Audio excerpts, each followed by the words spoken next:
الشيطان الرجيم بسم الله الرحمن الرحيم ألا إن أولياء الله لا خوف عليهم ولا هم يحزنون الذين آمنوا وكانوا يتقون صدق الله مولانا العظيم وصدق رسوله النبي الحبيب الكريم محترم मुअज़्ज़ज़ मुसल्लियान किराम अस्सलामु अलैकुम व रहमतुल्लाहि व बरकातुहू। আল্লাহ পাক রব্বুল আলামিনের মহান আলিশান দরবারে লক্ষ কোটি শুকুর এবং সুজুদ যে আল্লাহ পাক রব্বুল আলামিন আমাদেরকে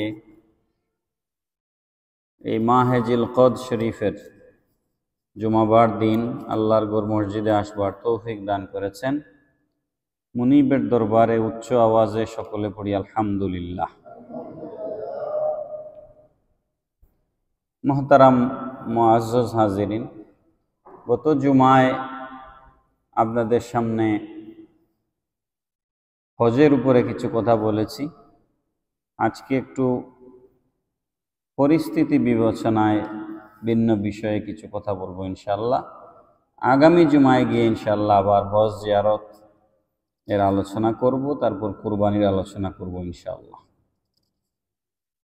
আমরা সিলেট তথা এই বাংলাদেশের মানুষ, বিশেষ করে মুসলমানরা, আমরা বড় ভাগ্যবান যে আমরা এক মহান আল্লাহর ওলি দরবেশ শাইখুল মাশায়েখ, অলিকুল সম্রাট, অলিকুল শিরোমণি সুলতানে বাঙ্গাল হযরতে শাহজালাল মুজাররদে ইয়ামানি রহমতুল্লাহ আলাইহির মতো একজন মহান আল্লাহর ওলি আমাদের এই জনপদে এসেছিলেন এবং আমাদেরকে, আমাদের পূর্বপুরুষদেরকে দিনের দিকে আহ্বান করে তিনি আমাদেরকে দিনের ইসলামের সুশীতল ছায়ায় আশ্রয় দান করেছেন। আমরা এই মহান ওলির কাছে বড় ঋণী। এই জন্য 19 জিলকদ 2 দিন ওনার মাজার শরীফে উরুস শরীফ অনুষ্ঠিত হয়। এই উপলক্ষে যেহেতু আগামী শনিবার, রবিবার এবং সোমবার এই 3 দিন ওনার মাজার শরীফে উরুস শরীফের আনুষ্ঠানিকতা চলবে। এটাকে সামনে রেখে আমরা আজকে মহান আল্লাহর ওলির জীবন সম্পর্কে কিছু আলোচনা করার চেষ্টা করব। সবাই পড়েন ইনশাআল্লাহ। লম্বা ছড়া কথা বলবার সুযোগ নাই, জুমায় সীমিত সময়, এই সীমাবদ্ধ সময়ের ভিতরে খুব লম্বা কথা বলার সুযোগ আমরা পাই না। শাহজালাল মুজাররদে ইয়ামানি সিলেট বিজয় করেছিলেন। তার কোনো সামরিক কিংবা অর্থনৈতিক কোনো শক্তি ছিল না। তিনি আধ্যাত্মিক শক্তি দিয়ে এই সিলেট বিজয় করেছেন এবং শুধু তিনি নন, যত অলি দরবেশ আছেন সমস্ত অলি দরবেশগণ আধ্যাত্মিক শক্তির মাধ্যমে ইসলামের জ্যোতিকে ছড়িয়েছেন। সুবহানাল্লাহ। শাহজালাল মুজাররদে ইয়ামানি রহমতুল্লাহ আলাইহি, ওনার যেহেতু আমাদের প্রায় 750-800 বছর আগের মানুষ, উনি একেবারে হুবহু ইতিহাস পাওয়া খুব কঠিন।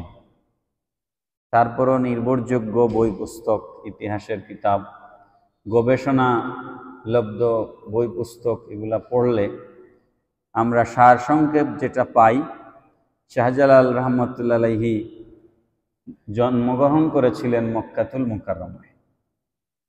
ওনার পিতামাতা উভয়ই মক্কায় থাকতেন। মক্কা থেকে তারা ইয়ামেনে গিয়ে সেটেল হয়েছিলেন।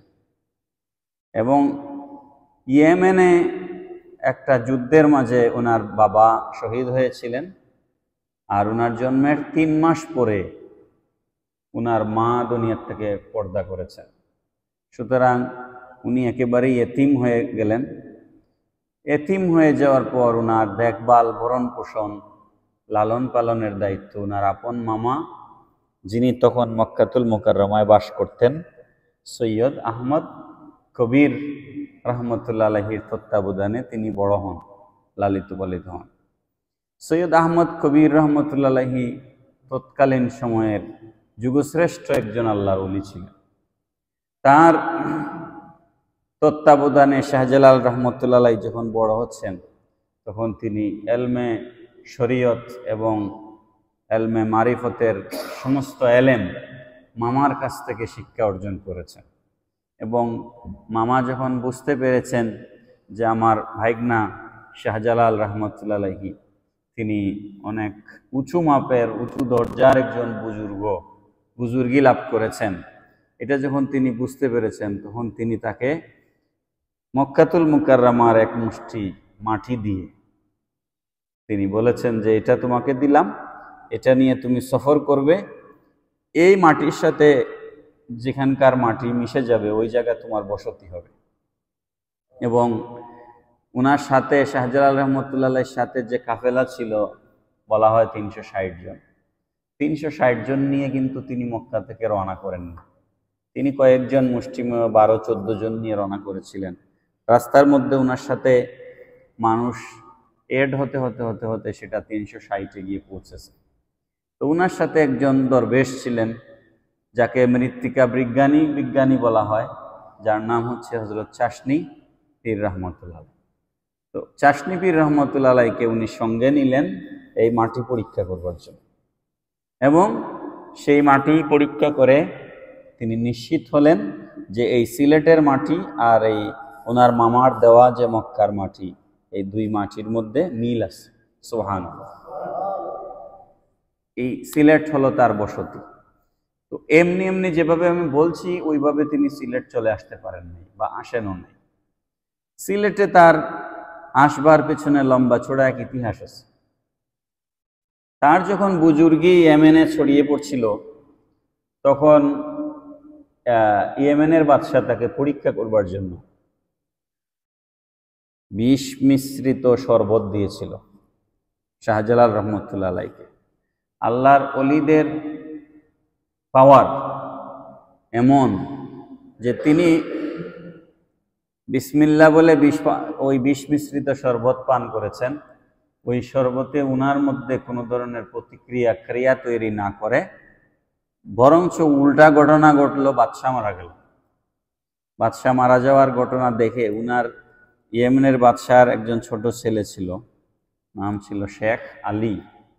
যে এই শেখ আলী, যার মাজার শরীফ শাহজালাল রহমতুল্লাহের মাজারের সাথে লাগিয়ে পূর্ব পাশে আছে, মাজারের সাথে একদম লাগানো যে ছোট মাজারটা, এটা হচ্ছে ইয়েমেনের বাদশার ছেলের মাজার, শেখ আলী। উনি শাহজালাল রহমতুল্লাহির এই কারামত দেখে তিনি শাহজালালের সঙ্গী হওয়ার জন্য একেবারে জেদ করলেন। কিন্তু শাহজালাল বললেন, না, তোমার বাবা যেহেতু মারা গেছে, এই রাষ্ট্রের দায়িত্ব কে নিবে? তোমাকে এই সিংহাসনে বসতে হবে, এই রাষ্ট্র পরিচালনা করতে হবে। কিন্তু তিনি কোনো অবস্থাতেই রাজি হচ্ছিলেন না। জোর জবরদস্তি করে শাহজালাল রহমতুল্লাহকে রেখেই রওনা দিলেন। কিন্তু তিনি শাহজালালের কাফেলা রওনা হয়ে যাওয়ার কিছুক্ষণ পরে তিনিও পেছন দিকে রওনা দিলেন। রাজ সিংহাসন টিংহাসন সব ছেড়ে তিনি আল্লাহর অলির পিছু ধরলেন। যারা অলিকে চিনতে পারে তাদের দুনিয়াবি সিংহাসন লাগে না। কেউ যদি আল্লাহর অলির পরিচয় পেয়ে যায়, একজন আল্লাহর অলির কদমে একজন মানুষ তার প্রেসিডেন্ট, প্রধানমন্ত্রীর চেয়ার কোরবানি করে দিতে পারে, যেটার প্রমাণ হচ্ছে শেখ আলী রহমতুল্লাহ আলাইহি। তিনি সফর সঙ্গী হলেন। শাহজালাল রহমতুল্লাহ আলাইহি যখন আসছেন, তারও আগে এখানে সিলেটে আপনারা জানেন, এটা একদম মুখে মুখে প্রচলিত ঘটনা এবং এটা সত্য ঘটনা। তিনি যখন সিলেটে আসবেন তার আগে এখানে সিলেটে একজন মুসলমান ছিলেন, তার নাম কি? বুরহান উদ্দিন। গাজী বুরহান উদ্দিন রহমতুল্লাহ আলাইহি, যার মাজার শরীফ আছে সুরমার পারে কি টুলটিকর।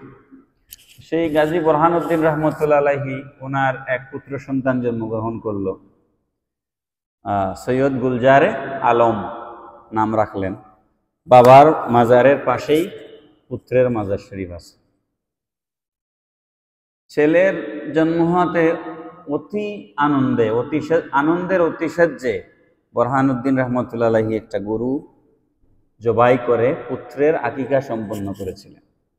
কিন্তু সেই আকিকার গুস্ত একটা কাক নিয়ে তৎকালীন এই রাজ্য যেটা বর্তমান সিলেট, এটার নাম ছিল গৌড়। এই গৌড়ের যিনি রাজা তার নাম ছিল গৌড় গোবিন্দ। এই গৌড় গোবিন্দের রাজপ্রাসাদের সামনে নিয়ে গরুর গোস্তের টুকরা ফেলে দিল। এটা দেখার পর খুঁজে বের করা হলো, গোয়েন্দা বাহিনী পাঠানো হলো, খুঁজে বের করা হলো কে এই কাজ করেছে। গাজী বুরহান উদ্দিন রহমতুল্লাহ আলাইহিকে তারা যখন খুঁজে পেল, গাজী বুরহান উদ্দিন রহমতুল্লাহ আলাইহিকে এই গরু জবাইয়ের শাস্তি হিসেবে গৌড় গোবিন্দ ওনার ডান হাত কেটে দিল আর বাচ্চাকে জবাই করে বলি দিল। পড়েন নাউযুবিল্লাহ। এটা হচ্ছে প্রথম সিলেটের জমিনে কুরবানি, শহীদ, শাহাদাত। গাজী বুরহান উদ্দিন রহমতুল্লাহ ওনার ছেলেকে কুরবান করলেন দ্বীনের জন্য, ইসলামের জন্য। এই ঘটনায় গাজী বুরহান উদ্দিন রহমতুল্লাহ আলাইহি অতি কষ্ট পেলেন। কষ্ট পেয়ে তৎকালীন এই বাংলার শাসনবার যিনি, তখন তো আমাদের এই উপমহাদেশ শাসন করতেছে এই মুঘলরা, তারপরে হচ্ছে কারা, সুলতানি আমল এবং মুঘল আমল। তো তৎকালীন দিল্লির সম্রাট ছিলেন আলাউদ্দিন, আর বাংলার এখন যেটা আমাদের বাংলাদেশ, এই বাংলার শাসক ছিলেন শামসুদ্দিন ফিরোজ শাহ। এই শামসুদ্দিন ফিরোজ শাহর কাছে তিনি বুরহান উদ্দিন রহমতুল্লাহ আলাইহি একটা চিঠি লিখলেন যে এই ঘটনা এখানে ঘটেছে। এই ঘটনার প্রতিকারের জন্য শামসুদ্দিন ফিরোজ শাহ ওনার ভাইগনা ছিলেন, সেনাবাহিনীর দায়িত্ব তাকে বাহিনীর প্রধানের দায়িত্ব দিয়ে সিকান্দার গাজী রহমতুল্লাহ আলাইহি ওনাকে দায়িত্ব দিয়ে শামসুদ্দিন ফিরোজ শাহ একটা বাহিনী পাঠায়। কোনো বইতে, ইতিহাসের বইতে পাওয়া গেছে যে 14 বার সিকান্দার গাজী অভিযান পরিচালনা করেছেন। কিন্তু গৌড় গোবিন্দের সাথে তিনি পারছিলেন না। গৌড় গোবিন্দ জাদুবিদ্যা দিয়ে, আর গৌড় গোবিন্দের বাহিনীতে ছিল 1 লাখের উপরে পদাতিক বাহিনী ছিল, আর আরো কয়েক হাজার অশ্বারোহী বাহিনী ছিল গৌড় গোবিন্দের বাহিনীতে। আর এর বিপরীতে সিকান্দার গাজীর বাহিনীতে প্রায় 3000-এর মতো সৈন্য ছিল। তো 3000 সৈন্য দিয়ে এই 1 লাখের উপরে বাহিনীকে মোকাবেলা করা সিকান্দার গাজীর পক্ষে সম্ভব হচ্ছিল না। এই বারবার যখন সিকান্দার গাজী পরাজিত হচ্ছিলেন, তখন চতুর্থবার 3 বার সরাসরি সিকান্দার গাজী যুদ্ধে পরাজিত হয়েছেন। বই পুস্তকে, ইতিহাসের বইতে এরকম পাওয়া যায়। চতুর্থবার সৈয়দ নাসির উদ্দিন সিপাহসালার রহমতুল্লাহ আলাইহিকে সেনা প্রদান করে আবার বাহিনী পাঠানো হয়। নাসির উদ্দিন সিপাহসালার রহমতুল্লাহ আলাইহি যখন বাহিনী নিয়ে আসছেন, তখন এই খবর বুরহান উদ্দিন জানতেন না, গাজী বুরহান উদ্দিন জানতেন না। তিনি সিকান্দার গাজীর বারবার পরাজয় হওয়া দেখে তিনি হতাশ হয়ে, নিরাশ হয়ে প্রতিশোধের আশা ছেড়ে দিয়ে তিনি হজ পালনের উদ্দেশ্যে রওনা দেন। আর শাহজালাল রহমতুল্লাহ আলাইহি আসতেছেন মক্কা থেকে সিলেটের দিকে, আর গাজী বুরহান উদ্দিন যাচ্ছেন সিলেট থেকে মক্কার দিকে। প্রতিমধ্যে যে কোনো এক জায়গায় ইতিহাসের বইতেগুলা হুবহু পাওয়া যায় না। শাহজালাল রহমতুল্লাহ আলাইহির বাহিনীর সাথে গাজী বুরহানুদ্দিন রহমতুল্লাহ আলাইহির সাক্ষাৎ হয়। এই সাক্ষাতে তিনি তার মনের সমস্ত দুঃখ, গাজী বুরহানুদ্দিন তার মনের সমস্ত দুঃখ শাহজালাল রহমতুল্লাহ আলাইহিকে খুলে বলেন।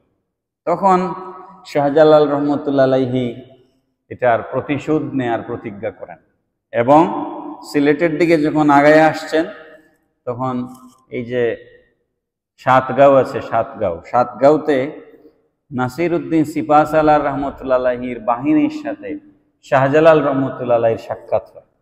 সুবহানাল্লাহ। দেখুন কিভাবে আধ্যাত্মিক কানেকশন গুলো কিভাবে তৈরি হচ্ছে। অস্ত্র দিয়ে যুদ্ধ করে গৌর গোবিন্দকে পরাজিত করা যায় না। যখন নাসির উদ্দিন সিপাহসালার রহমতুল্লাহ আলাইহি শাহজালাল রহমতুল্লাহ আলাইহির পরিচয় পাইলেন, তখন সবাই শাহজালাল রহমতুল্লাহ আলাইহির ভক্ত অনুরক্ত হয়ে গেলেন। এবার শাহজালাল রহমতুল্লাহ আলাইহি তার বাহিনী নিয়ে যখন সিলেটে আসছেন, তার নানান কারামতের খ্যাতি ইতিমধ্যে সব জায়গায় ছড়িয়ে পড়েছে যে তিনি একজন বুজুর্গ, আধ্যাত্মিক শক্তি আছে তার মাঝে। এটা গৌরগোবিন্দ পর্যন্ত এই খবর পৌঁছেছে, কারণ তিনি আসার পথে দিল্লিতে নিজামুদ্দিন রহমতুল্লাহ আলাইহির সাথে সাক্ষাৎ হয়েছে শাহজালাল রহমতুল্লাহ আলাইহি। প্রচলিত একটা ভুল কথা আছে আমাদের দেশে, আমি প্রায় এই কথাটা বলে থাকি, যে হযরত নিজামুদ্দিন রহমতুল্লাহ আলাইহিকে অনেকে বলেন যে তিনি আগের জীবনে ডাকাত ছিলেন। এই কথাটা একেবারে মিথ্যা কথা। নিজামুদ্দিন আউলিয়া যাকে বলা হয়, নিজামুদ্দিন রহমতুল্লাহ আলাইহি উনি হচ্ছেন দিল্লির কুতুব। নিজামুদ্দিন রহমতুল্লাহ আলাইহি যখন শাহজালাল রহমতুল্লাহ আলাইহি আসার সংবাদ পাইলেন, সত্যিকার অর্থেই তিনি কত বড় দরবেশ, কত বড় বুজুর্গ, এটা পরীক্ষা করার জন্য তিনি ইরাদা করলেন, মনস্থির করলেন যে আমি শাহজালালকে একটু বাজিয়ে দেখব। শাহজালাল রহমতুল্লাহ আলাইহি তার দিব্য দৃষ্টি দিয়ে তিনি বুঝতে পারলেন। তিনি কি করলেন, একটা পটের মধ্যে, একটা পাত্রের মধ্যে এক পাশে আগুনের একটা আঙ্গার আর আরেক পাশে তুলা, এক পাশে তুলা এক পাশে আগুনের আঙ্গার দিয়ে পটের ডিব্বার মুখ বন্ধ করে দিয়ে তিনি ওটা নিজামুদ্দিন রহমতুল্লাহ আলাইহির কাছে পাঠিয়ে দিলেন। সুবহানাল্লাহ।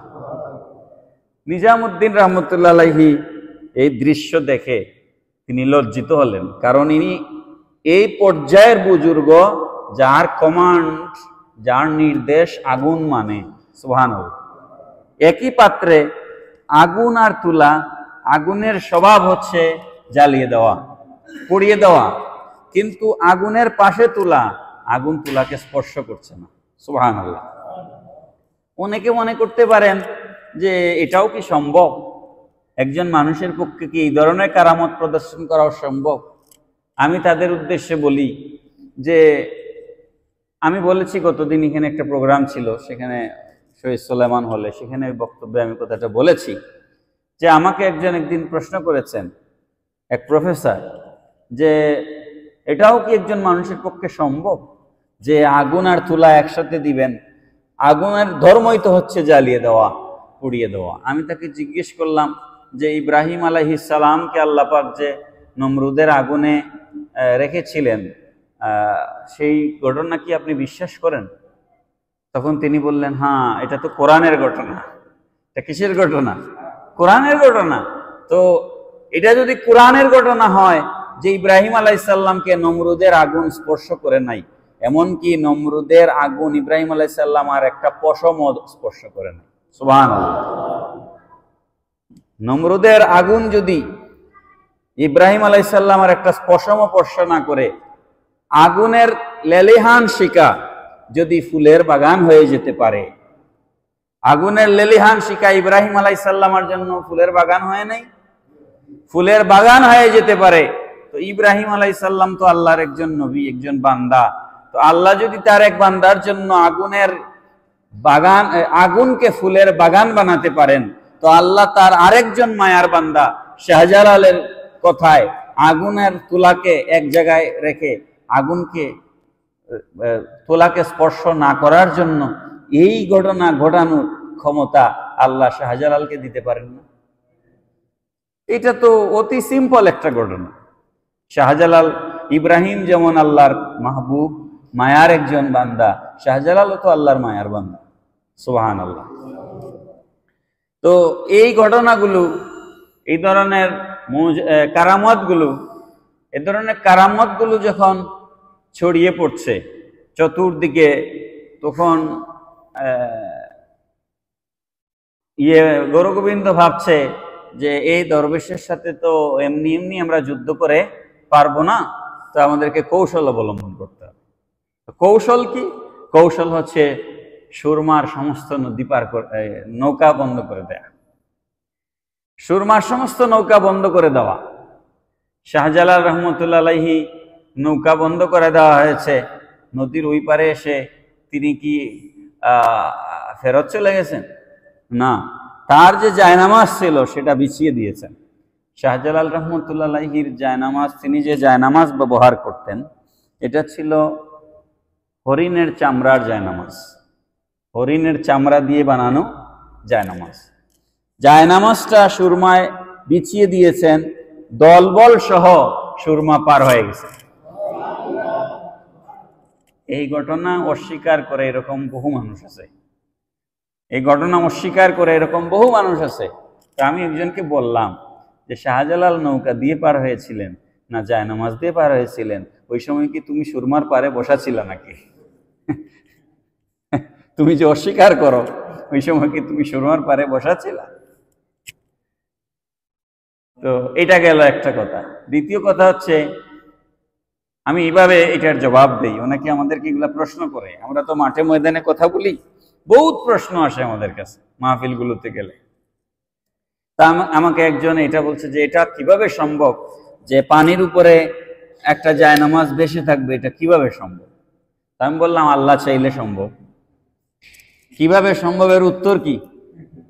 আল্লাহ চাইলে সম্ভব, আপনি চাইলে সম্ভব না, আমি চাইলে সম্ভব না, আল্লাহ চাইলে সম্ভব। আল্লাহ চাইলে সম্ভব, তার উদাহরণ কোরআন শরীফে আছে না? তার উদাহরণ তো কোরআন শরীফে আছে। মুসা আলাইহিস সালাম যখন নীল নদী পার হচ্ছিলেন, কে? ফেরাউন। ফেরাউন পেছন দিক থেকে মুসা আলাইহিস সালামকে ধাওয়া করেছে, ধ্বংস করে দিবে মুসার বাহিনীকে। মুসা আলাইহিস সালামের সাথে তার উম্মত যারা ছিলেন, তার উম্মতের মাঝে 12টা গোত্রের মানুষ ছিলেন। কয়টা? 12টা গোত্রের মানুষ ছিলেন। 12টা গোত্রের মানুষ যেন গোত্রে গোত্রে কিছু অমিল বেমিল এগুলো ছিল। তো 12টা গোত্রের মানুষ যেন স্বাচ্ছন্দ্যে সুন্দরভাবে যেন পার হয়ে যেতে পারে, মুসা আলাইহিস সালাম লাঠি দিয়ে নীল নদীর উপরে বাড়ি মেরেছেন।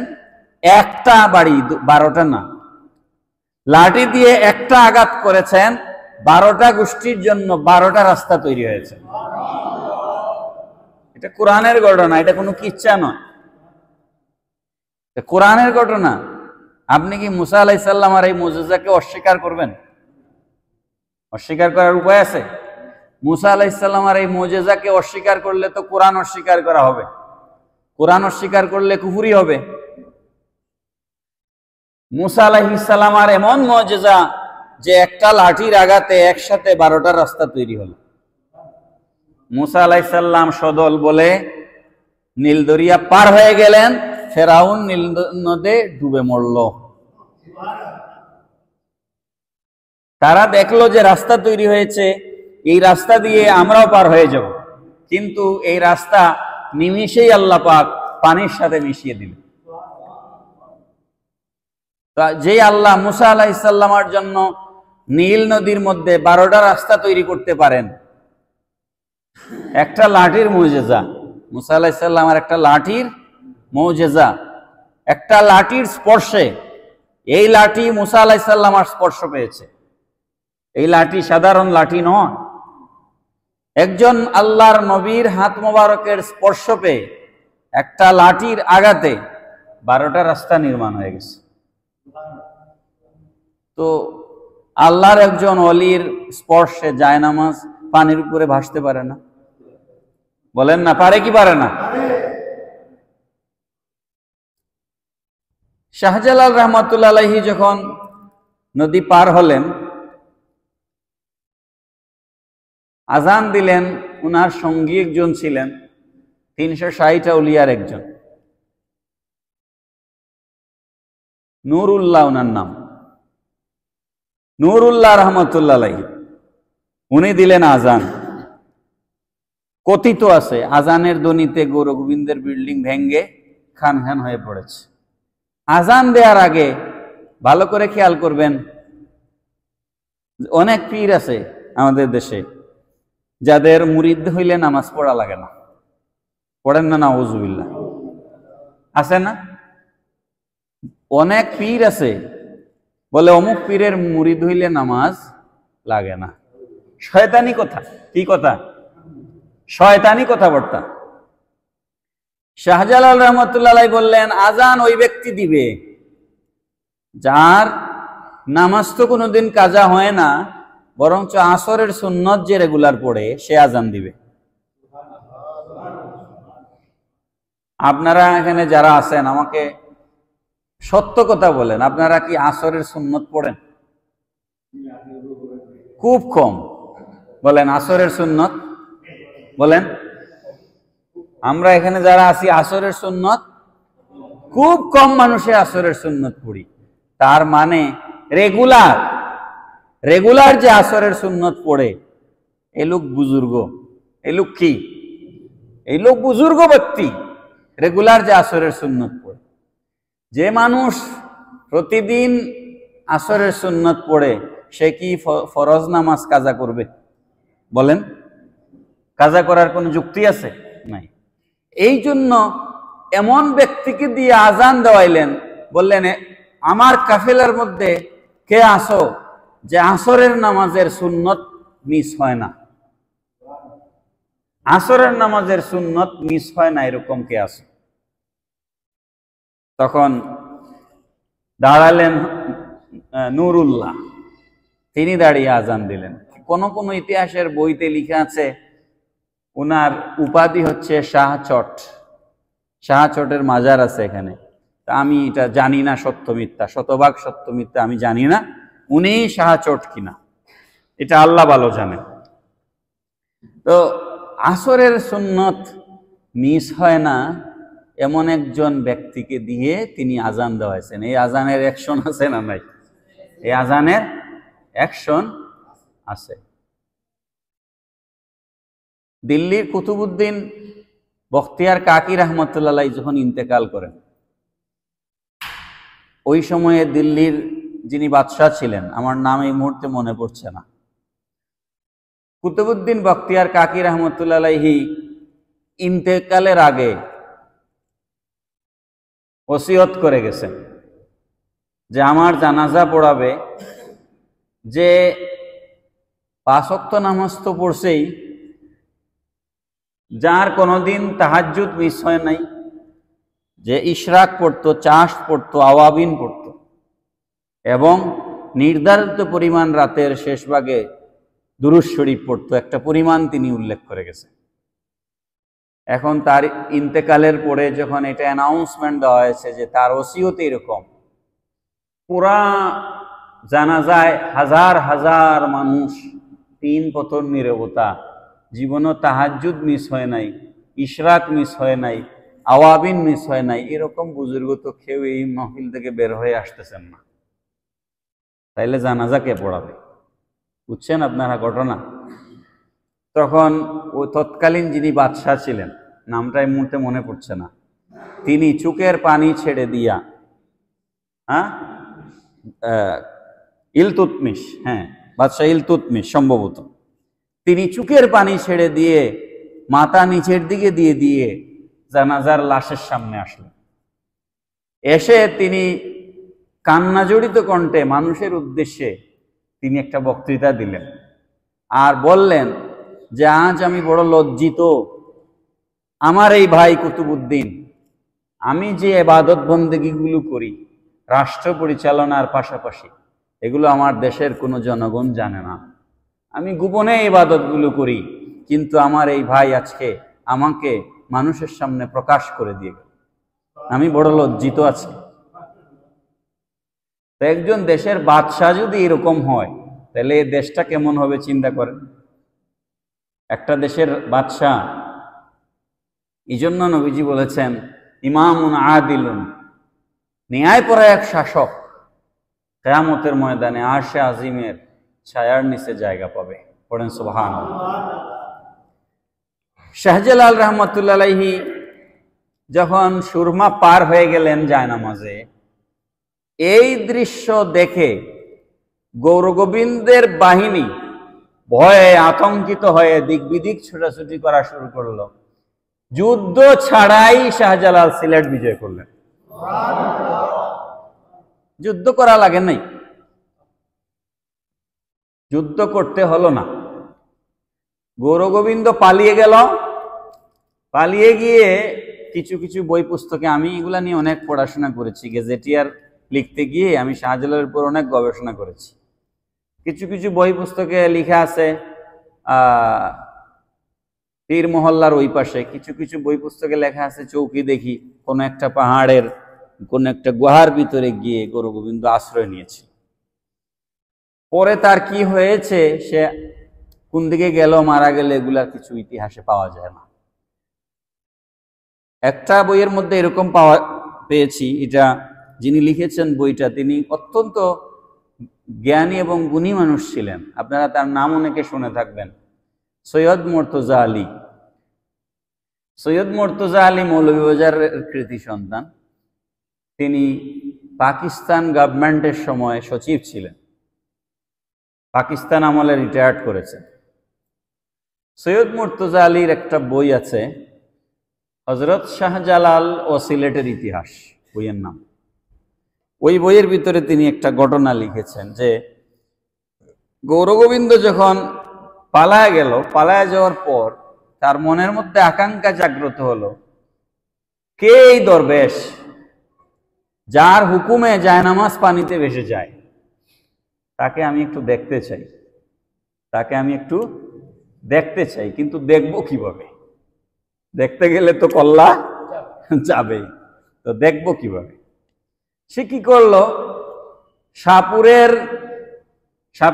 সাপুরের বাক্সের ভিতরে ঢুকলো, ঢুকিয়া শাহজালালের সামনে আসছে।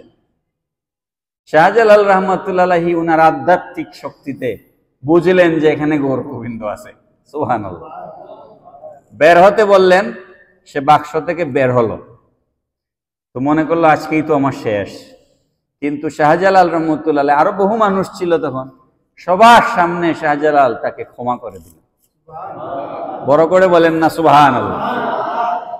দেখুন শাহজালাল সেদিন যে ক্ষমার দৃষ্টান্ত স্থাপন করলেন, এটা সেই মক্কা বিজয়ের দৃষ্টান্ত। সেই মক্কা বিজয়ের দিনের দৃষ্টান্ত যেদিন আল্লাহর রসুল 10,000 সাহাবী নিয়ে মক্কাতুল মুকাররমা বিজয় করেছিলেন, কিন্তু একটা কাফেরের উপরেও কোনো প্রতিশোধ নেন নাই। বড় করে বলেন না সুবহানাল্লাহ। আজকে আমরা পথে ঘাটে মানুষ কিলায়া মেরে ফেলতেছি। মব ভায়োলেন্স তৈরি হয়েছে বাংলাদেশে, মব ভায়োলেন্স। ভালো লাগছে না, কথা কাটাকাটি হচ্ছে। কি আশ্চর্যজনক ঘটনা! ক্লাস 7-এ আমরা যখন পড়তাম, দুনিয়ার কিচ্ছু আপনারা বুঝতেন? 7-এর বাচ্চা খেলতে গিয়ে ঝগড়া করেছে, এই ঝগড়াঝাটি মা আবার মিটমাট করে দিয়েছে। কিন্তু এই মিটমাটে তারা মানে নাই। 13 জন বন্ধু মিলে ওই বাচ্চাটাকে নিয়ে মেরে ফেলেছে চিটাগং। আপনি চিন্তা করতেছেন আমরা কোন দিকে যাচ্ছি? একটা রাষ্ট্রের উপদেষ্টা, সরকারের উপদেষ্টা একজন মন্ত্রীর সমান মর্যাদা, তাই না? তার মাথার মধ্যে পানির বোতল নিক্ষেপ করছে। তাইলে আমরা সাধারণ মানুষের কি নিরাপত্তা আছে আপনারা বলেন? সাধারণ মানুষের কোনো নিরাপত্তা আছে? কোনো নিরাপত্তা নাই। শোনেন, অন্যায় দিয়ে অন্যায়কে প্রতিহত করা যায় না। এই কথাটা আপনাকে খেয়াল রাখতে হবে। আপনি ন্যায় প্রতিষ্ঠার জন্য আপনি অন্যায় করছেন, তাহলে ওটা কি ন্যায় প্রতিষ্ঠা হলো না অন্যায় প্রতিষ্ঠা হলো? এটা ন্যায় প্রতিষ্ঠা হলো না, এটা অন্যায় প্রতিষ্ঠা হলো। বাংলাদেশে এখন যেটা হচ্ছে, ন্যায় প্রতিষ্ঠার জন্য অন্যায় প্রতিষ্ঠা করা হচ্ছে। আপনার মানুষকে তার সাথে আজকের সকালের নিউজ, মোহাম্মদপুরে বাসায় ঢুকে 7 জনকে কুপায়া চলে গেছে, বাসার ভেতরে ঢুকে। আমি এই কথাটা বারবার বলছি, আমরা তো 2007 সালে 8 সালে বাংলাদেশে তত্ত্বাবধায়ক সরকার দেখেছি, আপনারা দেখেন নাই? এই শেখ হাসিনা রিজিমের কলাপস করার পর আমরা বাংলাদেশের সাধারণ মানুষরা আশান্বিত হয়েছিলাম। আশান্বিত কেন হয়েছিলাম জানেন? ওই 2007-এর ঘটনা, ফখরুদ্দিন, মঈনুদ্দিন, ইয়াসউদ্দিন, 3 উদ্দিনের শাসন ছিল তখন। প্রেসিডেন্ট ছিলেন ইয়াসউদ্দিন, সেনাপ্রধান ছিলেন মঈনুদ্দিন, সরকার প্রধান ছিলেন ফখরুদ্দিন। ওই সময়ে ভয়ে মানুষ ঘর থেকে রাস্তায় বের হয় না। কথা ঠিক না বেঠিক? সেনাবাহিনীর সাথে এখন কলেজ ইউনিভার্সিটির ছেলেরা মারামারি করতেছে, অথচ 7-8-এর তত্ত্বাবধায়ক সরকারের সময় সেনাবাহিনীর গাড়ি দেখলে মানুষ পালায়া বাসার ভিতরে গিয়ে ঢুকছে। এই যে প্রতিষ্ঠানগুলোকে আপনারা ভেঙে দিলেন, আজকে পুলিশকে মানুষ 1 পয়সার দাম দিচ্ছে না, সেনাবাহিনীকে মানুষ 1 পয়সার দাম দিচ্ছে না। এই জন্য রাষ্ট্রের দায় আছে, আপনি এই দায় এড়াতে পারেন না, এই দায় আপনি এড়াতে পারবেন না। প্যার হাজিরিন, সময় নাই, কথা অন্যদিকে চলে গেছে। এই যে একটা নারীদের সংস্কার কমিশন একটা গঠন করে যে শয়তানিটা এই সরকার করলো, এরকম শয়তানি হাসিনা তো করার সাহস পায় নাই। যে শয়তানি কোরআনের আইনের উপরে হাত দেওয়ার সাহস, হাত তো দিতে পারবে না, হাত এদেশের মানুষ ভেঙ্গে দিবে। কোরআনের দিকে হাত বাড়ালে হাত ভেঙ্গে দেওয়া হবে, কিন্তু হাত বাড়ানো তো দেরি আছে। কিন্তু কোরআনের আইনের বিরুদ্ধে সংস্কার কমিশন গঠন করে সুপারিশ করার এত বড় দুঃসাহস 90 ভাগ মুসলমানের দেশে যেই মহিলারা দেখিয়েছে, এদেরকে দৃষ্টান্তমূলক শাস্তির আওতায় আনার দরকার। এই সাহস এরা পেল কোথায়? এই সাহস এরা পায় কোথায়? কোরআনের আইনের বিরুদ্ধে এরা সুপারিশ করে, কত বড় দুঃসাহস!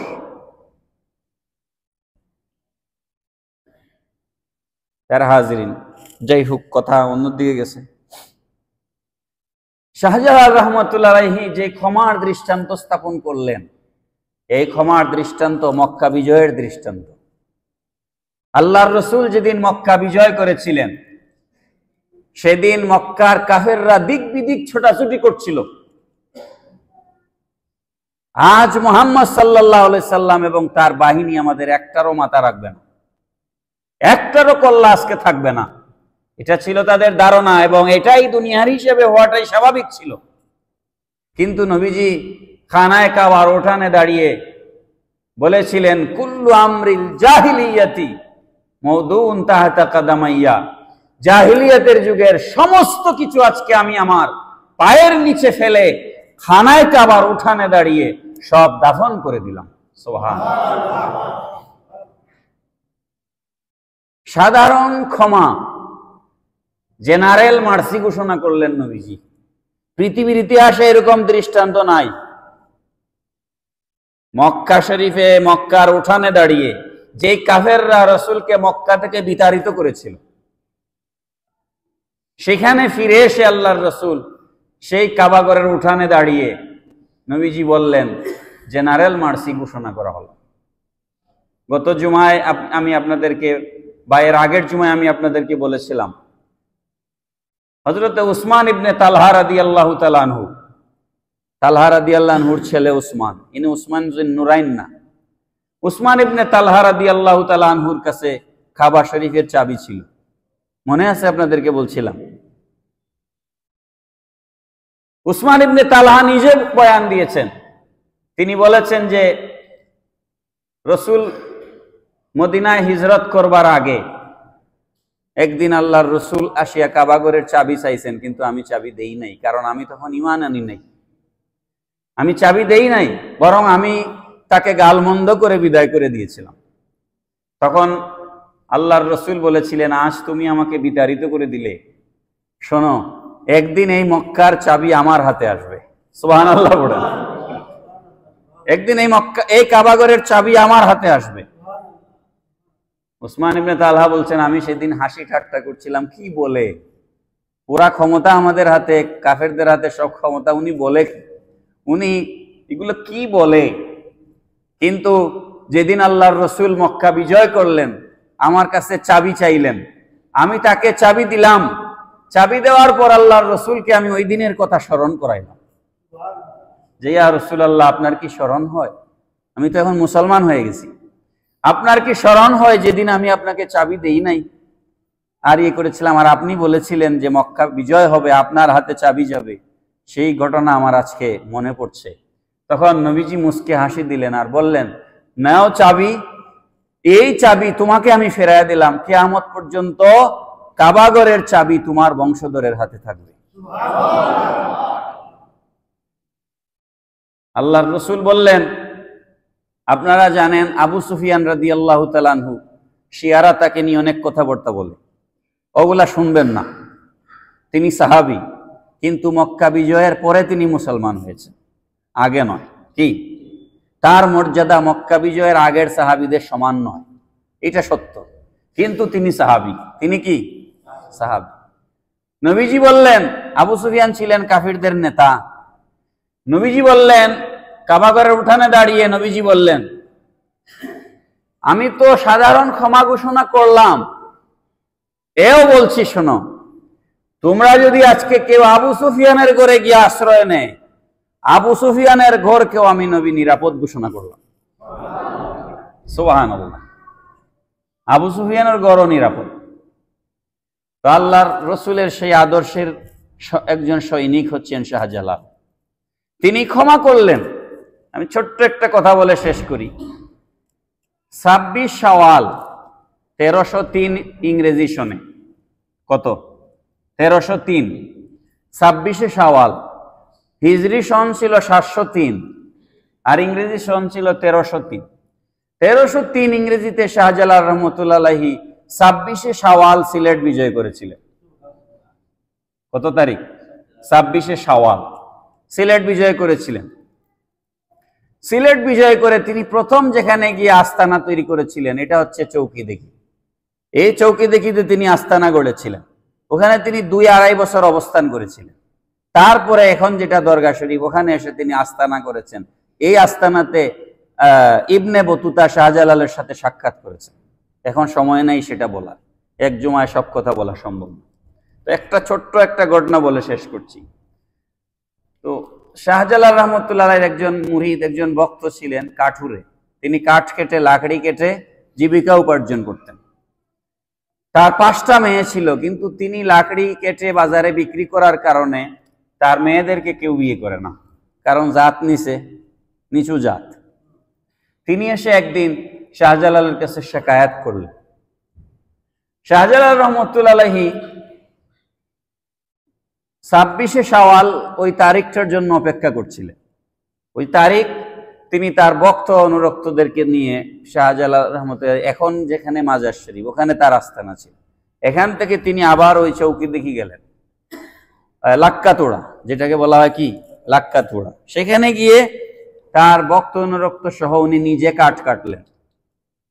কাঠ কেটে ওই লাকড়িগুলা কান্দে করে, মাথায় করে আবার দরগা শরীফে নিয়ে আসলেন।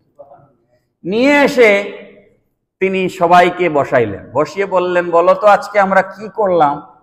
তো সবাই বলছেন, আমরা আজকে কাঠ কাটলাম। তার মানে শাহজালাল রহমতুল্লাহ, দেখেন, নবীজির ওয়াজের 12টা পদ্ধতি ছিল। এখন আমার এগুলা বলার সময় নাই। নবীজি যে সাহাবায়ে কেরামদেরকে ওয়াজ করতেন, পদ্ধতি ছিল 12টা। এর মধ্যে একটা পদ্ধতি ছিল নবীজির নিজে কোনো কাজ নিজে আমল করিয়া বুঝাইয়া দিতেন। এটা একটা পদ্ধতি। তো ওই 12টা পদ্ধতির একটা পদ্ধতি হচ্ছে কাজের মাধ্যমে আরেকজনকে দেখায় দেওয়া। যেমন অনেক মুরিদরা বলে যে আমার পীর সাহেবকে আমি এটা করতে দেখছি, বলে না? হ্যাঁ, আমার পীর সাহেব এটা করছেন, এই জন্য আমিও এটা করি। হ্যাঁ, এটা একটা পদ্ধতি তার ভক্ত মুরিদকে শিখায় দেওয়া। শাহজালাল রহমতুল্লাহ আলাইহি নিজে এই পদ্ধতি অবলম্বন করলেন, নিজে কাঠ কাটলেন, সবাইকে নিয়ে কাঠ কাটলেন, সবাইকে জিজ্ঞেস করলেন আজকে আমরা কি করলাম, যে কাঠ কাটলাম, তাহলে আমরা আজকে কি হইলাম? তো সবাই বললো আমরা আজকে কাঠুরে হয়ে গেলাম। তাহলে কি আর কাঠুরে আর আমরা কি পার্থক্য থাকলো? তখন সবাই বললেন না, থাকলো না। তাইলে এই কাঠুরের মেয়েদের বিয়ে হবে না? এবার 5 মেয়েকে বিয়ে করার জন্য 20 জন দাঁড়াইল। সুবহানাল্লাহ। এইভাবে আল্লাহর ওলিরা সমাজে সমতা সাম্য প্রতিষ্ঠা করে গেছেন। পড়েন না সুবহানাল্লাহ। যে মানুষে মানুষে কোনো ভেদাভেদ নাই, এই সমতা প্রতিষ্ঠা শাহজালাল করে গেছেন। যেই কারণে উনার, এখন কথাটা খেয়াল করবেন, কথা বলতে বলতে তো বহুত কথা চলে আসে, আবার না বললেও সমস্যা। এখন কেউ ওখানে গাঞ্জা খায়, হ্যাঁ, তো শাহজালাল কি বলে গেছেন আমার এখানে এসে গাঞ্জা খাইও?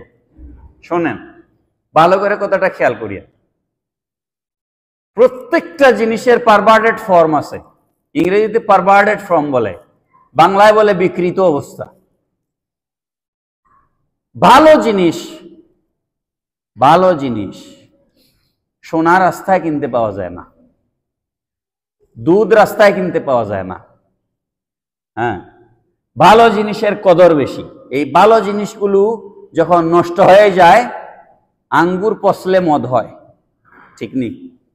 আঙ্গুর পচলে কি হয়ে যায়? খেজুর পচায়া মদ বানায়, নবীজ তারপরে পচায়া মদ বানায়। ভালো জিনিস যখন পচে যায় তখন সেটা থেকে দুর্গন্ধ আসে। উরুস মানে হচ্ছে কোন আল্লাহর ওলির জীবনকে স্মরণ করা। উরুস মানে কি? সময় নাই এখন বুঝাইয়া দেওয়ার। উরুস মানে হচ্ছে কোন আল্লাহর ওলির জীবনকে স্মরণ করা। এই যে আমি এতক্ষণ ধরে যা আলোচনা করতেছি, এটা শাহজালালের উরুসের অংশ। কোন আল্লাহর ওলির জীবনকে স্মরণ করা, তার ওফাত শরীফ উপলক্ষে কোরআন তেলাওয়াত করা, দুরূদ শরীফ পড়া, তারপরে দোয়া মুনাজাত করা, এগুলো হচ্ছে উরুস শরীফ। এখন সেখানে এসে আমি জানি না এগুলার হিস্ট্রি কি, সেখানে কোথার থেকে ব্যান্ড পার্টি আসলো, কোথার থেকে ডুল আসলো, আর কোথার থেকে নারী পুরুষ একত্রিত হয়ে নাচানাচি আসলো। শাহজালাল তো বিয়েই করেন নাই, তিনি তো মুজাররাদ তো তার উপাধি। তিনি বিয়ে করেন নাই বলেই তাকে, মুজাররাদের বাংলা হচ্ছে একক, ইংরেজি হচ্ছে সিঙ্গেল। শাহজালাল আজীবন সিঙ্গেল ছিলেন। শাহজালাল বিয়ে করেন নাই। যিনি বিয়েই করেন নাই, কোন নারীর সামনে যান নাই, কোন নারীর পানি গ্রহণ করেন নাই, তার উরুস শরীফকে কেন্দ্র করে নারী পুরুষ একত্রিত হয়ে নাচানাচি করা, এটা তো শাহজালালের উরুস না। কথাটা কি পরিষ্কার হয়েছে? এখন এই জিনিসগুলো একদিনে বন্ধ করা সম্ভব না, এক নোটিশে বন্ধ করা সম্ভব না। এগুলো করতে গেলে উলামায়ে কেরামের দায়িত্ব আছে। উলামায়ে কেরাম মানুষকে উরুস কি এটা বুঝাবেন, শাহজালাল কি এটা বুঝাবেন, শাহজালালের মর্যাদা কি এটা বুঝাবেন।